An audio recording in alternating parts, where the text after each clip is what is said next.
അസ്സലാമു അലൈക്കും വറഹ്മത്തുള്ളാഹി വബറകാതുഹു. ബിസ്മില്ലാ വൽഹംദുലില്ലാ. ഏറെ പ്രിയം നിറഞ്ഞ സഹോദരന്മാരെ, ഇന്ന് ഈ കാലഘട്ടത്തിൽ വളരെ ദുഃഖകരമായ ഒരു കാര്യമാണ്. ആളുകൾ മതപഠനത്തിൽ നിന്ന് പിന്മാറിക്കൊണ്ടിരിക്കുകയാണ്. മതപഠനത്തെ രണ്ടാം സ്ഥാനമായിക്കൊണ്ടാണ് കാണുന്നത്. പ്രവാചകൻ സല്ലല്ലാഹു അലൈഹി വസല്ലം താക്കീത് ചെയ്ത ഒരു കാര്യം കൂടിയാണിത്. ഇന്ന മിൻ അശ്റാത്തി സഅതി അൻ യുർഫഅൽ ഇൽമു വയക്തുറൽ ജഹ്ലു. അന്ത്യനാളിൻ്റെ അടയാളങ്ങളിൽപ്പെട്ടതാണ് അറിവ് ഉയർത്തപ്പെടുകയും അന്ധകാരം വ്യാപിക്കുകയും ചെയ്യുക എന്നത്. അതുകൊണ്ട് നമ്മളൊരിക്കലും ഇതിൻ്റെ ഭാഗമാവരുത്.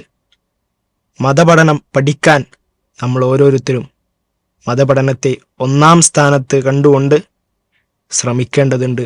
അല്ലാഹു സുബ്ഹാനഹു വ തആല നമുക്കെല്ലാവർക്കും തൗഫീഖ് നൽകി അനുഗ്രഹിക്കുമാറാകട്ടെ.